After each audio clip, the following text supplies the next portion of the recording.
Dicen que el sonido de la tierra golpeando un ataúd es el más desolador del mundo. Pero para Andrea Velasco, la verdadera devastación no provino de la tumba, provino del hombre que estaba a su lado. A las 10 de la mañana, enterró a su madre. A las 10:05, su marido le entregó un sobre que destruiría su vida. La dejó allí, embarazada, sin un euro, y sola bajo la lluvia. Pero lo que él no sabía era que la pobre mujer en ese ataúd acababa de dejarle a Andrea una herencia secreta valorada en 500 millones de euros, y para cuando él lo descubriera, sería demasiado tarde para la piedad. Esta es la historia de la traición definitiva y la venganza más satisfactoria que jamás escucharás. La lluvia sobre el cementerio de la Almudena en Madrid no era un simple sirimiri. Era un castigo. Caía en cortinas heladas, convirtiendo el montículo de tierra fresca sobre la tumba de Margarita de la Torre en un lodazal. Andrea Velasco temblaba bajo un endeble paraguas negro. Sus zapatos, unas viejas bailarinas que habían visto días mejores, se hundían en la hierba mojada. Estaba embarazada de 6 meses, y el peso de su vientre se sentía hoy más pesado, como si su hija nonata pudiera sentir la tristeza que irradiaba su cuerpo. ¿Ya hemos terminado? La voz a su lado era cortante, impaciente y desprovista de toda calidez. Marcos Serrano consultó su Rolex Submariner por tercera vez en 5 minutos. Cambió el peso de su cuerpo, tratando de mantener el barro alejado de sus mocasines de piel italianos. Marcos, por favor, susurró Andrea, con la voz quebrada.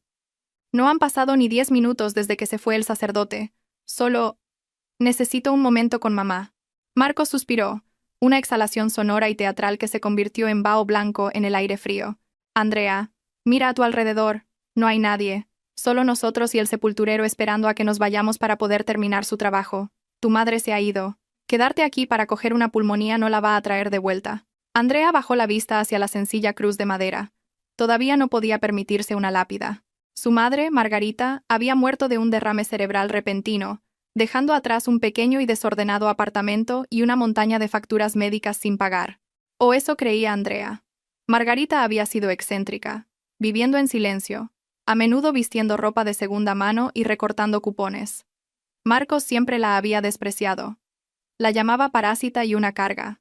Solo quiero despedirme, sollozó Andrea suavemente. Ya lo has hecho, espetó Marcos. Se giró completamente hacia ella, con el rostro duro. Era un hombre apuesto, mandíbula afilada, penetrantes ojos azules, el tipo de rostro que cerraba tratos en salas de juntas. Pero en ese momento, parecía un extraño.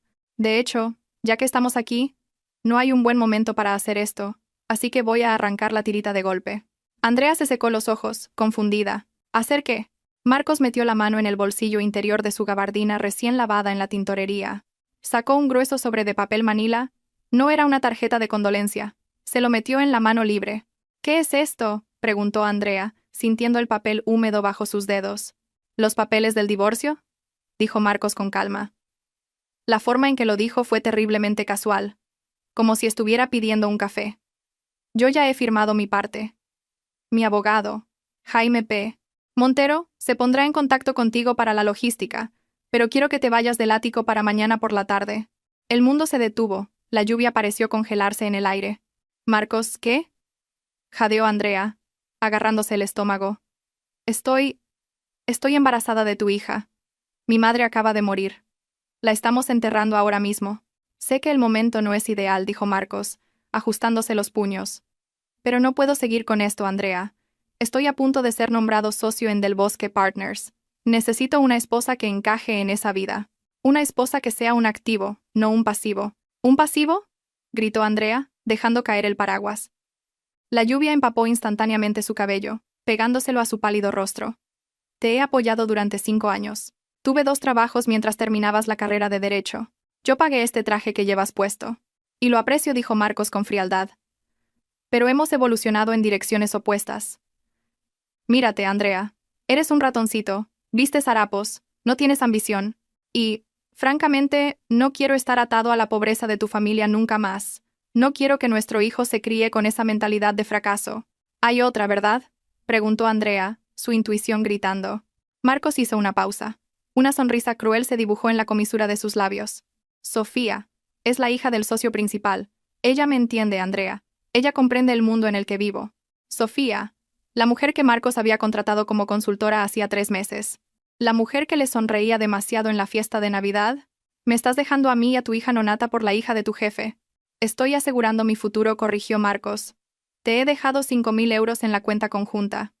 Considéralo una indemnización. Úsalo para encontrar un sitio. Quizás vuelve a ese pueblo del que viniste. Te pega más.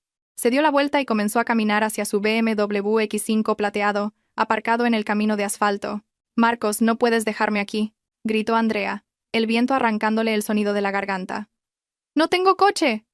¡Marcos! Él no miró atrás. Se subió al lujoso todoterreno. El motor rugió y se marchó, salpicando agua embarrada sobre la hierba mientras aceleraba hacia la salida. Andrea cayó de rodillas en el barro. Apretó el sobre contra su pecho, gimiendo. Había perdido a su madre y a su marido en el lapso de 24 horas. Estaba sola, helada, y llevando una vida que ya no sabía cómo mantener. Se quedó allí durante lo que parecieron horas, tiritando tan violentamente que le castañeteaban los dientes. No oyó el crujido de los neumáticos sobre la grava hasta que el coche estuvo justo detrás de ella. No era Marcos que volvía. Era un Rolls-Royce Phantom negro de época. Un chofer salió con un gran paraguas negro, seguido por un hombre mayor con un impecable traje de color carbón. Tenía el pelo plateado, gafas de montura de alambre, y llevaba un maletín de cuero que parecía más viejo que Andrea. Se acercó a donde Andrea estaba arrodillada en el barro. Al principio no dijo una palabra. Sí, simplemente sostuvo el paraguas sobre ella, protegiéndola del aguacero. «¿Señora Serrano?», preguntó el hombre. Su voz era profunda, grave y amable. Andrea levantó la vista, con el rímel corriéndole por las mejillas. «¿Quién es usted?» «Mi nombre es Arturo Montenegro», dijo el hombre. «Fui el abogado personal de su madre durante los últimos 40 años». Andrea parpadeó, limpiándose la lluvia de los ojos. «Mi madre no tenía abogado. Trabajaba en una panadería. Apenas tenía dinero para el alquiler». Arturo Montenegro sonrió, una sonrisa pequeña y secreta que no llegó a sus ojos. Le ofreció una mano para ayudarla a levantarse. «Eso, mi querida, era exactamente lo que Margarita quería que todo el mundo creyera. Por favor, entre en el coche. Tenemos mucho de qué hablar, y no debería estar a la intemperie con este frío. La heredera de la dinastía de la Torre simplemente no puede resfriarse». El interior del Rolls Royce olía a cuero viejo y a coñac caro. La calefacción estaba puesta, envolviendo a Andrea en un capullo de calor que le hizo erizar la piel. Se sentó acurrucada en el asiento trasero, con una gruesa manta de lana sobre los hombros, cortesía del chofer, cuyo nombre era Alfredo. Arturo Montenegro se sentó frente a ella, abriendo un termo plateado. Sirvió té humeante en una taza y se la entregó. «Beba», ordenó amablemente. «El shock es algo peligroso para una mujer en su estado». Andrea tomó la taza con manos temblorosas. «Señor Montenegro, no entiendo. ¿Es esto un error?» «Mi madre». Ella recortaba cupones. Comíamos pasta con mantequilla durante semanas cuando la factura de la luz era demasiado alta. «¿Por qué tiene usted un Rolls Royce?» Arturo suspiró, mirando por la ventana mientras el coche se deslizaba suavemente hacia el centro de Madrid. Margarita de la Torre era una mujer de una disciplina extrema. «Andrea, ¿sabe a qué se dedicaba su abuelo? Era agricultor, ¿no? ¿En algún lugar de La Rioja?» «Lo era», asintió Arturo. «Pero en 1974 descubrió que sus tierras eran perfectas para un tipo de viñedo muy exclusivo, y luego invirtió ese dinero en una pequeña empresa de telecomunicaciones en la que nadie creía. Margarita lo heredó todo cuando tenía 20 años». Andrea lo miró fijamente. «Por culpa de su padre», dijo Arturo en voz baja. «Su padre se casó con Margarita por su dinero. Gastó millones en 3 años. La engañó y casi llevó la fortuna a la bancarrota antes de morir en ese accidente de coche. Margarita estaba aterrorizada de que usted creciera para ser como él, o que atrajera a hombres que solo quisieran su riqueza». Andrea sintió que se le formaba un nudo en la garganta. Pensó en Marcos. «No puedo estar atado a un barco que se hunde». Ella quería que usted encontrara a un hombre que la amara por ser usted, Andrea, no por el apellido de la Torre. Quería que aprendiera el valor de un euro, del trabajo duro, de la bondad. Arturo hizo una pausa, sus ojos entrecerrándose ligeramente detrás de sus gafas. Estaba observando a su marido muy de cerca. «Ella lo sabía», susurró Andrea. «Sabía que era malo. Lo hizo investigar hace 3 años», reveló Arturo. «Sabía de sus deudas de juego en el casino, sabía de su ambición, y sospechaba la infidelidad mucho antes que usted. Estaba esperando a que usted lo viera». Andrea miró el sobre embarrado, todavía en su mano. «Lo he visto hoy. Se ha divorciado de mí junto a su tumba». El rostro de Arturo se ensombreció. Un destello de ira genuina cruzó sus facciones. «¿Ha hecho qué?» «Me ha dejado», dijo Andrea, con la voz vacía. «Dijo que yo era un pasivo». Dijo que era una pobretana y que necesitaba a alguien con estatus. Arturo la miró fijamente durante un largo momento, y luego, sorprendentemente, soltó una risa baja y seca. No era una risa de diversión, era la risa de un general al que acababan de entregar los planes de batalla del enemigo. Estatus, repitió Arturo, saboreando la palabra como un vino agrio. El señor Serrano es un socio junior en un bufete de abogados que factura por horas. Cree que eso es estatus. Arturo colocó su maletín en el regazo y abrió los pestillos dorados. Sacó un grueso documento encuadernado en terciopelo azul. Lo abrió. Margarita de la Torre le dejó todo a usted. La cartera incluye los derechos de explotación de las bodegas en La Rioja, una participación mayoritaria en una empresa farmacéutica en Zúrich, propiedades inmobiliarias en Londres, Tokio y Nueva York, y un fondo fiduciario de dinero líquido.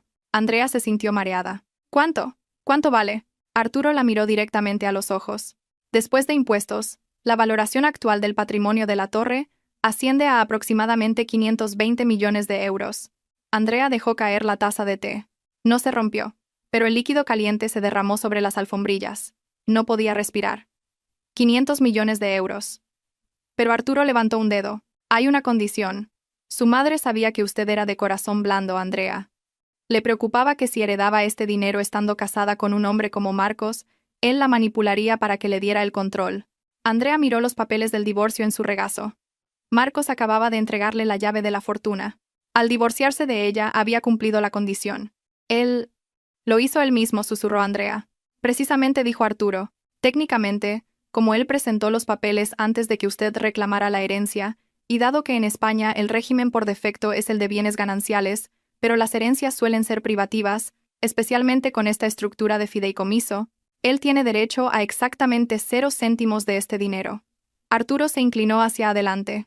Sin embargo, nadie sabe esto. Para el mundo, Margarita de la Torre murió pobre. Para Marcos, usted es una madre soltera indigente. Si presentamos la aceptación de la herencia públicamente, podría intentar impugnar el divorcio, reclamar que la quiere de vuelta solo para obtener un acuerdo.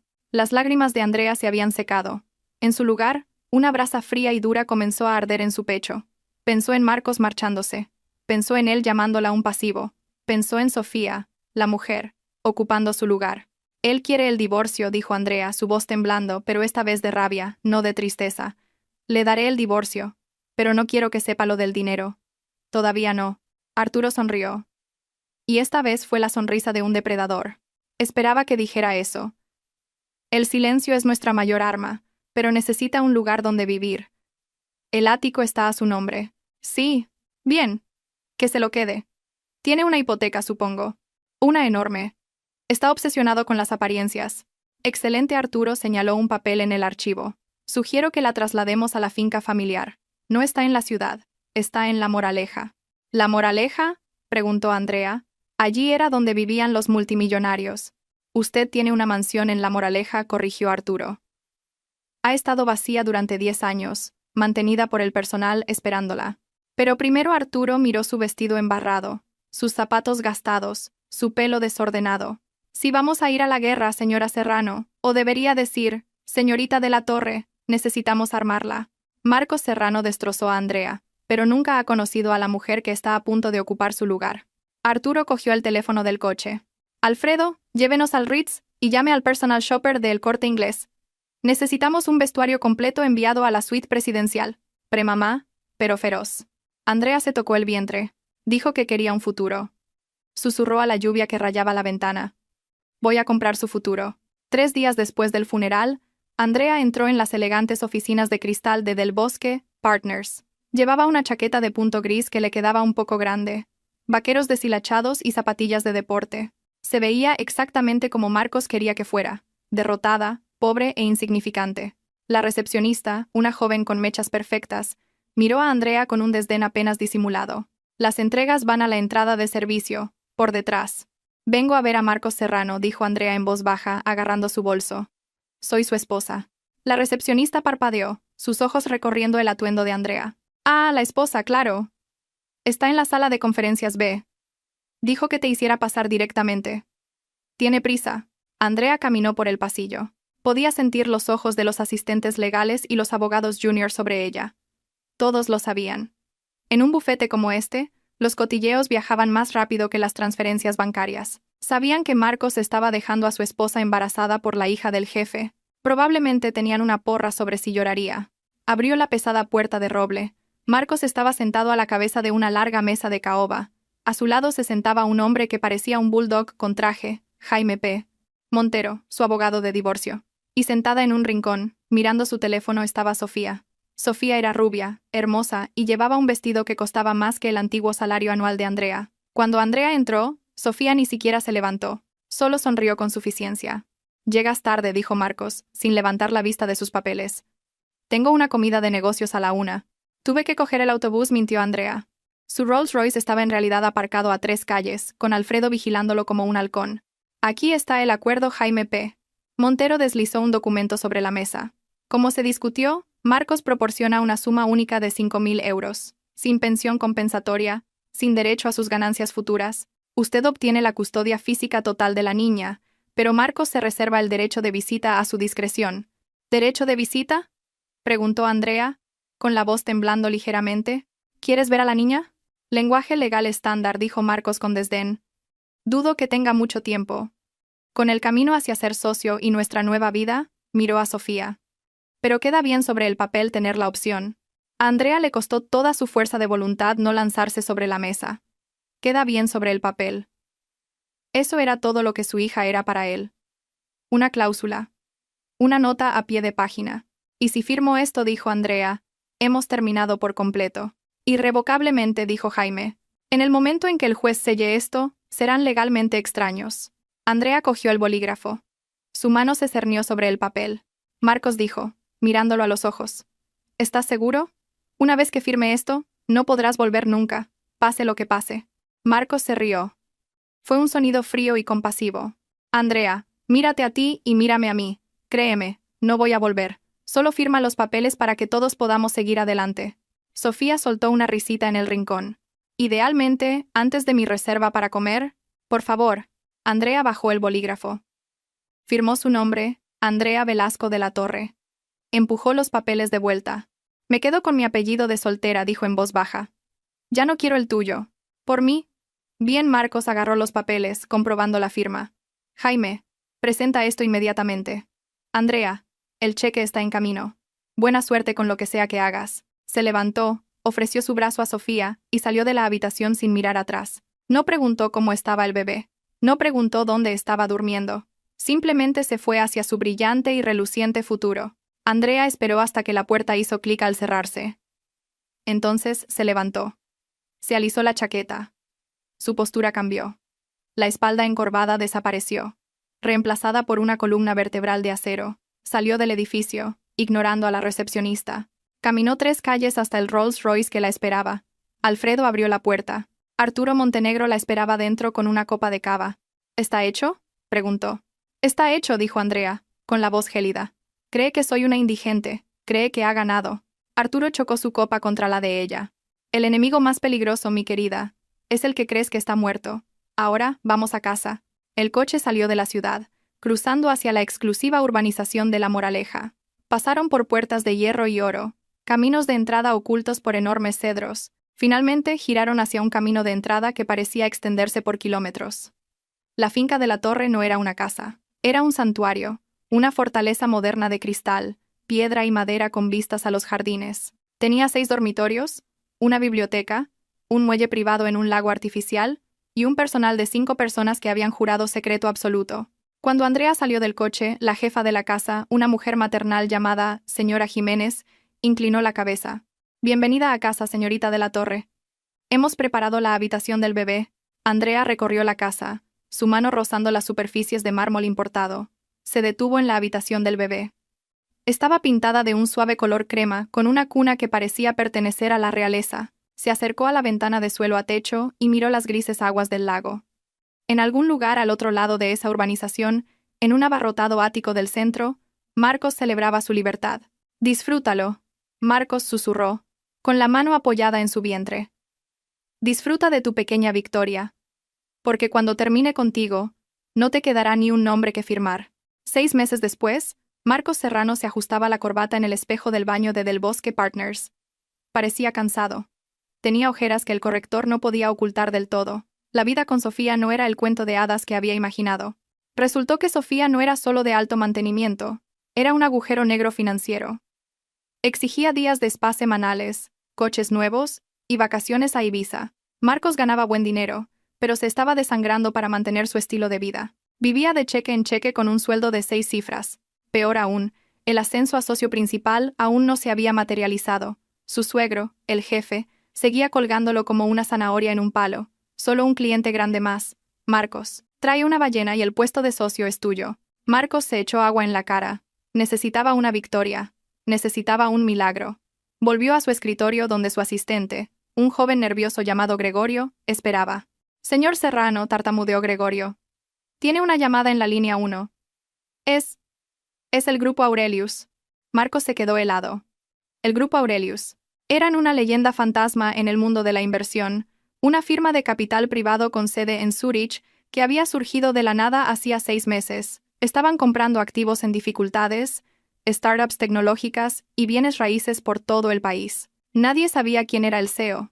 Solo sabían que Aurelius tenía bolsillos más profundos que el Banco de España. Marcos cogió el teléfono. Habla Marcos Serrano. Señor Serrano, respondió una voz nítida con acento británico. Soy Arturo Montenegro. Represento al Grupo Aurelius. El corazón de Marcos martilleaba. Señor Montenegro, he oído hablar de usted. ¿Qué puedo hacer por usted? Estamos buscando asesoramiento local en Madrid, dijo Arturo con suavidad. Estamos planeando una OPA hostil sobre una empresa de logística y necesitamos un abogado que sea agresivo. Alguien a quien no le importe ensuciarse las manos. Su nombre surgió. Marcos hinchó el pecho. Soy su hombre, señor Montenegro.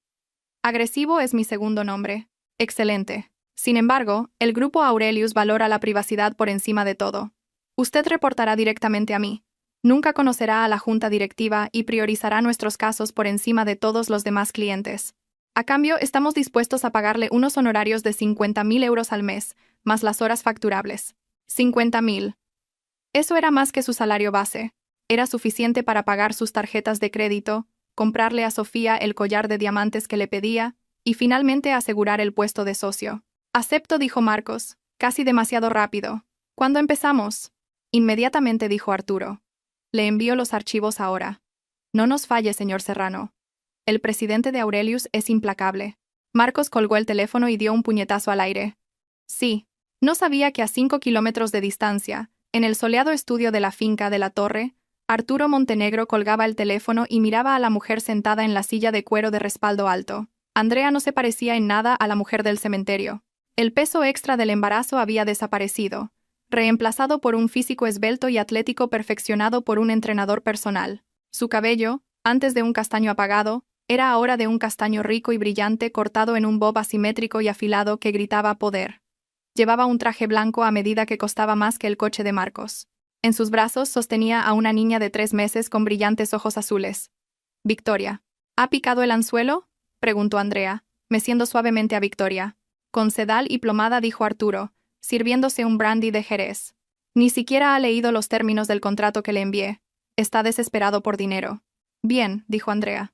Se acercó al escritorio y miró el archivo etiquetado como Proyecto Ícaro. ¿Cuál es la primera tarea? La empresa de logística, dijo Arturo. Técnicamente, es un conflicto de intereses. Esa empresa de logística es propiedad de uno de los clientes más antiguos de su bufete. Si acepta el caso para ayudarnos a adquirirla, está traicionando a su propio jefe. Andrea sonrió. Era una sonrisa fría, afilada como un diamante.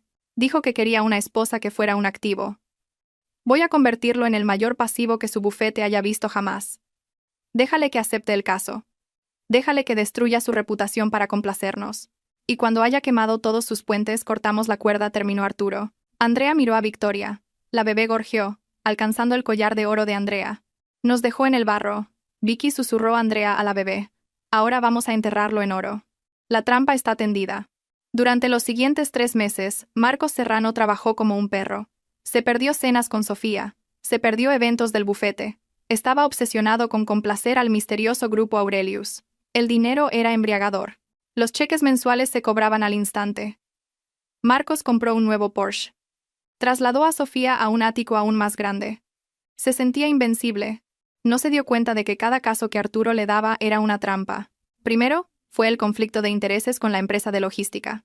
Marcos encontró un resquicio legal para perjudicar al antiguo cliente de su bufete, entregando la empresa a Aurelius en bandeja de plata. Su jefe sospechó, pero los honorarios que Aurelius pagaba eran tan altos que el bufete miró para otro lado. Luego fue un acuerdo inmobiliario. Aurelius quería comprar el edificio que albergaba a Del Bosque Partners. Arturo instruyó a Marcos para que encontrara una cláusula en el contrato de arrendamiento del bufete que permitiera al propietario subir el alquiler en un 300%. ¿Por qué haría yo eso?, le había preguntado Marcos a Arturo. Esa es mi oficina. Porque había respondido Arturo con frialdad. Si no lo hace, retiraremos los honorarios. E imagino que ya se ha gastado el cheque del próximo mes. Marcos había tragado saliva. Lo había hecho. Le había comprado a Sofía un caballo de carreras. Un caballo de carreras de verdad. Así que Marcos lo hizo. Maniobró legalmente el papeleo para que su propio bufete de abogados se enfrentara al desahucio o a la quiebra, todo para complacer a un cliente que nunca había conocido. Estaba vendiendo su alma trozo a trozo. Un lluvioso martes de noviembre, casi un año después del funeral de Margarita de la Torre, Marcos recibió una invitación. Era una pesada tarjeta de color crema con letras doradas. La gala anual del Grupo Aurelius en honor a nuestros socios y amigos. Etiqueta. Salón Real, Hotel Palace.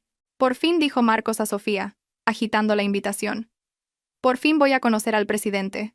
Voy a estrechar la mano del hombre que nos ha hecho ricos. Sofía miró la invitación, sin impresionarse.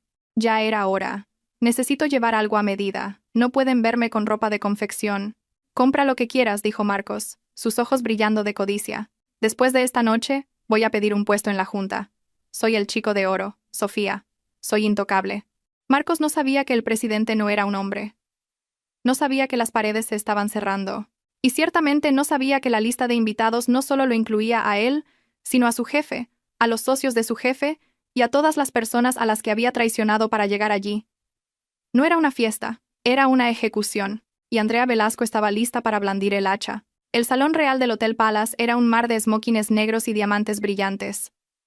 Un cuarteto de cuerda tocaba suavemente en un rincón, ahogado por el murmullo de la élite de Madrid. Marcos Serrano estaba de pie cerca de la escultura de hielo, haciendo girar una copa de champán. Se sentía como un dios. Llevaba un smoking nuevo de Armani hecho a medida. En su brazo, Sofía llevaba un vestido rojo con un escote agresivamente bajo, diseñado para llamar la atención. «Mira esta multitud», susurró Marcos a Sofía. «Ese es el CEO de Telefónica. Y el ministro». «Solo asegúrate de presentarme al presidente», dijo Sofía, comprobando su reflejo en una cuchara. «Quiero preguntar si tienen puestos en su departamento de relaciones públicas. Papá está siendo muy tacaño con mi paga últimamente». Hablando de papá, Marcos se puso rígido. Hacia ellos caminaba Arturo Del Bosque, el socio principal de Del Bosque, Partners y padre de Sofía. No parecía feliz. Su cara estaba roja como un tomate y marchaba con determinación. «Marcos», ladró Arturo, ignorando a su hija. Marcos parpadeó, poniendo su mejor sonrisa encantadora. «Arturo, fui invitado por el Grupo Aurelius. He estado haciendo algo de consultoría para ellos. Pensé que podría ser una buena oportunidad de networking para el bufete». Los ojos de Arturo se salieron de sus órbitas. «¿Networking para el bufete? ¿Estás loco? El Grupo Aurelius es el depredador que acaba de hacer una OPA hostil a nuestro mayor cliente de logística. Son los que acaban de subir el alquiler de nuestro edificio. Están tratando de desangrarnos». La sonrisa de Marcos vaciló. Sintió una gota de sudor frío recorrer su espalda. Sabía que él había redactado el papeleo para esos acuerdos, pero no se había dado cuenta de que Arturo sabía que Aurelius estaba detrás. «Yo no estaba al tanto de los detalles», Arturo mintió Marcos. «Solo me encargué de algunos trabajos contractuales menores». «Pues más te vale que fueran menores», siseó Arturo. «Porque voy a averiguar quién dirige esta empresa fantasma, y voy a demandarlos hasta la edad de piedra. Y si descubro que alguien de mi bufete los ayudó», dejó la amenaza flotando en el aire. De repente, las luces del salón se atenuaron. Un foco iluminó el escenario. El parloteo cesó al instante. Arturo Montenegro subió al escenario. Parecía distinguido, poderoso y totalmente en control. «Damas y caballeros», la voz de Arturo retumbó por los altavoces. «Distinguidos invitados. Víctimas». Una oleada de risa nerviosa recorrió la multitud. «Esta noche», continuó Arturo, «es una noche de revelaciones. Durante el último año, el Grupo Aurelius ha estado operando en la sombra. Hemos adquirido activos. Hemos corregido ineficiencias del mercado y hemos puesto a prueba el carácter». Arturo escudriñó la sala. Sus ojos parecieron fijarse en Marcos por una fracción de segundo. Muchos de ustedes se han preguntado quién está detrás del grupo Aurelius. Han circulado rumores. ¿Es un príncipe extranjero? ¿Un algoritmo tecnológico? ¿Una junta directiva sin rostro? Marcos se inclinó hacia adelante, su corazón latiendo con fuerza. Ya llegaba. El pez gordo. La verdad, dijo Arturo, haciéndose a un lado, es que el grupo Aurelius se fundó sobre un único principio. El verdadero poder no ruge. Espera. Por favor, den la bienvenida a la presidenta y única propietaria del grupo Aurelius, la señorita Andrea de la Torre. Las pesadas cortinas de terciopelo se abrieron. Marcos dejó caer su copa de champán. Se hizo añicos en el suelo de mármol, el sonido resonando en el silencio. Saliendo al escenario estaba Andrea. Pero no era la Andrea que él conocía. No era la mujer con la ropa de funeral embarrada. No era el ratoncito que se disculpaba por existir. Esta mujer era una diosa. Llevaba un vestido largo de terciopelo azul noche que se ceñía a cada curva, brillando bajo las luces como aguas profundas. Alrededor de su cuello lucía un collar de diamantes tan grande que parecía pesado. Su cabello oscuro estaba recogido en un moño regio. Su maquillaje era impecable, resaltando unos ojos que ardían con una inteligencia fría y aterradora. Se acercó al micrófono. No parecía nerviosa. Parecía aburrida. ¿Andrea?, resolló Marcos. La habitación giró. Esa es Andrea. ¿Quién?, preguntó Sofía, mirando al escenario con celos. Esa multimillonaria, ¿la conoces? Esa es mi mujer, susurró Marcos, con la voz quebrada. En el escenario, Andrea golpeó el micrófono. Buenas noches, dijo. Su voz era suave, segura, sin reconocer a nadie. Gracias a todos por venir. Hace un año, estaba en un cementerio bajo la lluvia, con nada más que 5.000 euros y el corazón roto. Esta noche, estoy aquí como propietaria de una cartera valorada en 700 millones de euros. La multitud jadeó. Estallaron los aplausos. Pero el dinero, continuó Andrea, levantando una mano para silenciarlos. Es fácil de conseguir. La lealtad, la integridad, eso es raro. Empecé esta empresa para poner a prueba la integridad de la gente de esta ciudad, específicamente la integridad de los más cercanos a mí. Miró directamente a Marcos. El foco pareció seguir su mirada. Descubrí que algunos hombres venderán su alma por un cheque de honorarios, dijo Andrea, su voz bajando una octava. Descubrí que algunos abogados traicionarán a sus propios socios por un atisbo de poder. Y descubrí que a veces el pasivo que desechas es en realidad el banco. Marcos sintió que se asfixiaba. Estaba hablando de él. El acuerdo de logística, la subida del alquiler. Había hecho esas cosas para la empresa de ella, pensando que estaba sirviendo a un extraño. Había destruido a su propio jefe por ella. Andrea sonrió. Una sonrisa cruel y hermosa. Por favor, disfruten del champán. Es de época, como la venganza. Se dio la vuelta y salió del escenario. El pandemonio estalló. Marcos. Espera, Sofía le agarraba del brazo, pero Marcos se la quitó de encima. Corría impulsado por la adrenalina y el pánico. Se abrió paso entre la multitud, ignorando la mirada furiosa de su jefe, Arturo. Tenía que llegar a ella. Tenía que llegar a Andrea. «¡Es rica!», gritaba su mente. «Vale cientos de millones. Y todavía estamos legalmente casados. Nunca firmé la sentencia final. Espera, ¿lo hice? No. El periodo de reflexión. Todavía puedo arreglarlo».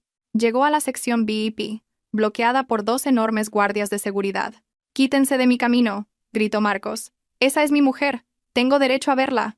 «Déjenle pasar», dijo una voz desde dentro. El guardia se hizo a un lado. Marcos tropezó al entrar en un salón privado.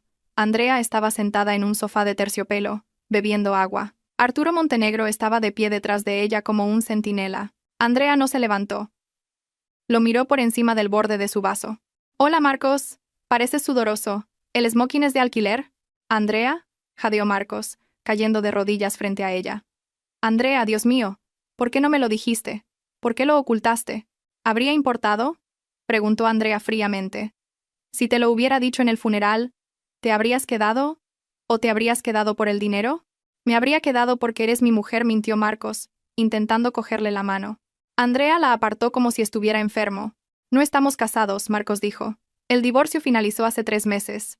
Estabas tan ocupado con el trabajo de Aurelius que ni siquiera leíste la notificación de la sentencia final enviada a tu oficina. Dejaste que se resolviera en rebeldía». «Podemos volver a casarnos», suplicó Marcos. Parecía patético.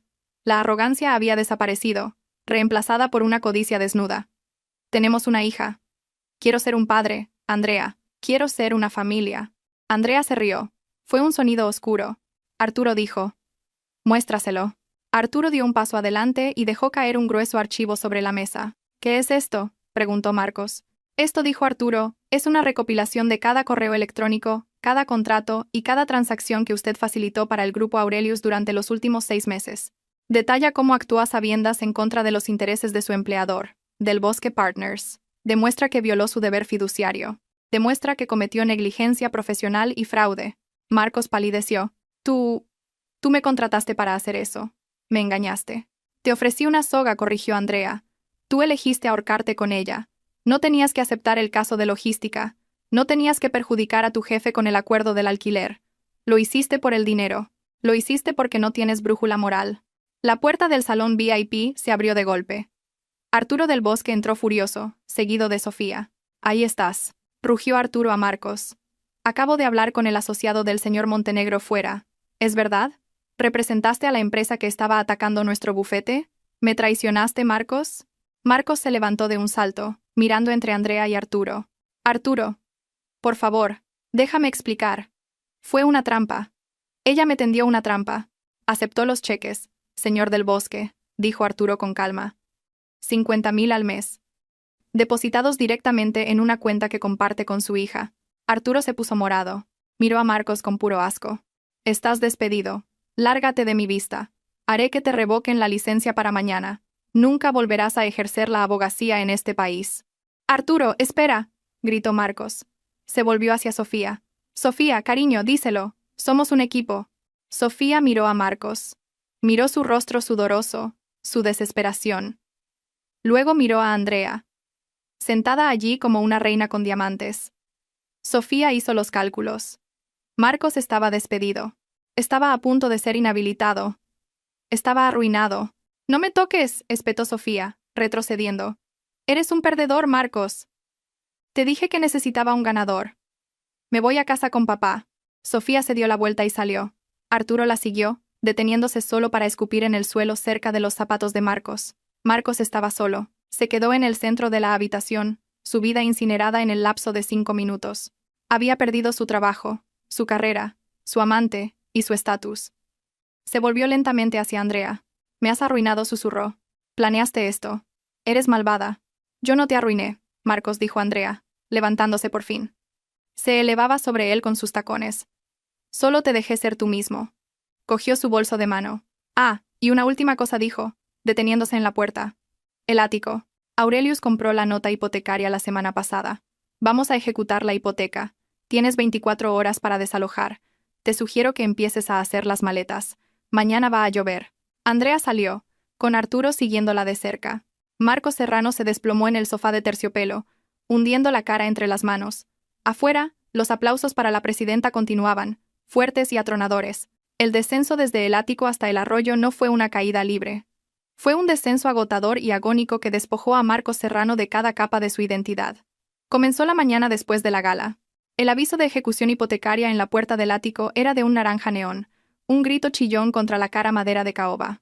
Marcos se quedó allí, en su pasillo, rodeado de cajas a medio hacer, dándose cuenta de que el silencio del apartamento era el sonido del colapso de su vida. Había intentado luchar, por supuesto. Era abogado. Sabía cómo presentar recursos, cómo retrasar, cómo farolear. Pero no estaba luchando contra un banco. Estaba luchando contra el Grupo Aurelius. Cada recurso que presentaba era respondido en una hora por un equipo de 10 abogados que lo enterraban en papeleo que no podía permitirse leer, y mucho menos contestar. Luego vino la audiencia de inhabilitación. Fue el último clavo en el ataúd. Del Bosque Partners no solo lo despidió, lo crucificó. Las pruebas que Arturo Montenegro había recopilado, los correos electrónicos, las cuentas secretas, los conflictos de intereses eran irrefutables. Marcos se presentó ante el comité de ética. Un hombre que una vez vistió trajes de 3.000 euros. Ahora con una camisa arrugada porque no podía pagar la tintorería. Cuando el mazo cayó, revocando su licencia, sonó como un disparo. Vendió el Porsche, luego el Rolex, luego los muebles de cuero italianos, se mudó del ático a un piso, luego a un apartamento, y finalmente a un estudio en un sótano en el sur de Madrid que olía perpetuamente a hormigón húmedo y moho. Marcos Serrano, el hombre que se había divorciado de su esposa porque era un pasivo, se había convertido en lo mismo que despreciaba, un fracasado. 5 años después, Noviembre en Madrid es implacable. La lluvia es fría, constante, y se mete en los huesos. Marcos estaba en el muelle de carga de recambios Pepe, tiritando con un cortavientos azul que le quedaba 2 tallas pequeño. Tenía 40 años, pero parecía tener 55. Su cabello se había raleado hasta una retirada tenue, y su cara estaba hinchada por una dieta de fideos instantáneos y cerveza barata. El agudo brillo depredador de sus ojos había desaparecido, reemplazado por una neblina opaca y acuosa de resentimiento. «Serrano, muévete». Marcos se encogió. Su encargado, un chaval de 24 años llamado Quique con un tatuaje en el cuello y mala leche, se asomó por la puerta. «El recuento de las pastillas de freno vuelve a estar mal», escupió Quique, masticando un palillo. «No sabes ni contar hasta 10, viejo. Arréglalo o no te molestes en venir mañana». «Estoy en mi hora de la comida», Quique murmuró Marcos, agarrando un vaso de poliestireno con café tibio. «Me da igual. Tienes suerte de que te contratara con tu historial. Ahora, a trabajar». Quique cerró la puerta de un portazo. Marcos se quedó solo en el frío, mirando el asfalto gris. Recordaba una época en que los asociados junior temblaban cuando él entraba en una sala. Ahora lo acosaba un chaval que ni siquiera había terminado la formación profesional. Encendió la pequeña radio portátil que guardaba en el muelle de carga. Necesitaba ruido para ahogar sus pensamientos. Una reportera hablaba con entusiasmo sobre la gran inauguración de una nueva ala en el hospital infantil. Una donación sin precedentes de 100 millones de euros de la filántropa Andrea de la Torre, que ha transformado la atención pediátrica en la ciudad. El nuevo centro pediátrico de la Torre Serrano. Marcos se congeló. El vaso de café se le resbaló de la mano, salpicando sus zapatillas gastadas. De la Torre Serrano. El nombre resonó en su cabeza como una campana de iglesia. Había conservado su apellido. Su corazón comenzó a martillar contra sus costillas, un ritmo frenético y desesperado. ¿Por qué Andrea llamaría a un edificio de 100 millones de euros Serrano? Lo odiaba. Lo había destruido. A menos que ya no lo odiara. La esperanza es algo peligroso para un hombre desesperado. En la mente de Marcos, hambrienta de afecto y estatus, la lógica se retorció. Han pasado 5 años, pensó. Quizás la ira se ha desvanecido. Quizás se da cuenta de que una niña necesita un padre. Quizás conservó el apellido porque en el fondo echa de menos la familia que se suponía que debíamos ser. Se miró las manos manchadas de grasa. Conservó el apellido, susurró. No pensó, no planeó, solo reaccionó. Se quitó el cortavientos azul y lo tiró al contenedor. Salió del muelle de carga, ignorando los gritos de Quique desde la ventana de la oficina. Tenía que llegar al hospital. La peregrinación. No tenía coche, y no tenía dinero para un Uber. Cogió 2 autobuses, sentado al fondo, apretujado entre un adolescente con un altavoz y una mujer con bolsas de la compra mojadas. Marcos miró su reflejo en la oscura ventana. Intentó alisarse el pelo con saliva. Se abrochó su barata camisa de poliéster hasta el cuello, tratando de parecer respetable. «Tengo mal aspecto», admitió para sí mismo, «pero Andrea lo entenderá. Ella sabe lo que es estar en la ruina. Ella fue pobre una vez. Verá que he pagado mi penitencia». Cuando llegó al hospital, la lluvia se había intensificado hasta convertirse en un diluvio. La escena era deslumbrante. Enormes focos barrían el cielo nocturno. Una carpa blanca cubría una alfombra roja que conducía a la reluciente entrada de cristal del nuevo ala. Una fila de limusinas y todoterrenos negros esperaba en el bordillo, sus luces traseras brillando rojas en la niebla. Marcos se quedó en la acera, tiritando. Estaba empapado hasta los huesos. El agua pegaba su delgada camisa a su piel, haciéndole parecer esquelético. Se abrió paso entre la multitud de curiosos reunidos detrás de las cuerdas de terciopelo. Vio caras que reconocía de su antigua vida. Jueces, directores ejecutivos, miembros de la alta sociedad. Pasaron a su lado sin una mirada, sus ojos deslizándose sobre él como si fuera parte del paisaje, solo otro vagabundo en la ciudad. «Damas y caballeros», retumbó una voz por los altavoces. «Por favor, den la bienvenida a la benefactora de este nuevo centro, la señorita Andrea de la Torre». La multitud aplaudió. La puerta de la limusina principal se abrió. Marcos contuvo la respiración. Andrea salió. El tiempo no solo había sido amable con ella, la había venerado. Llevaba una gabardina de color crema hecha a medida, ceñida a la cintura para mostrar una silueta que era a la vez elegante y dominante. Llevaba el pelo suelto, cayendo en suaves ondas oscuras alrededor de sus hombros. Irradiaba un poder tranquilo e intocable. Pero no estaba sola. De su mano, iba una niña pequeña. Marcos sintió que se le escapaba el aire de los pulmones. La niña tenía 5 años. Tenía rizos rubios que rebotaban al caminar y ojos azules brillantes y curiosos. Llevaba un abrigo azul marino con brillantes botones dorados. Parecía un ángel. Victoria. Las rodillas de Marcos se debilitaron. Esa era su hija, la niña que había llamado un pasivo, la niña a la que se había negado a visitar. Estaba allí mismo, a 15 metros de distancia. «Andrea», gritó Marcos. Su voz era ronca, quebrándose por el esfuerzo. La lluvia se tragó el sonido. Andrea sonreía a los fotógrafos, guiando a Victoria hacia el podio. «Andrea, soy Marcos». Se abalanzó hacia adelante. Se agachó bajo la cuerda de terciopelo, tropezando en la alfombra roja. ¡Eh! Atrás. Un guardia de seguridad, un hombre enorme con un auricular, se movió con una velocidad aterradora. Agarró a Marcos por el hombro y lo empujó hacia atrás. «Suéltame», gritó Marcos, forcejeando contra el agarre del guardia. «Esa es mi mujer. Esa es mi hija. Andrea, mírame». La conmoción se extendió por el ordenado evento.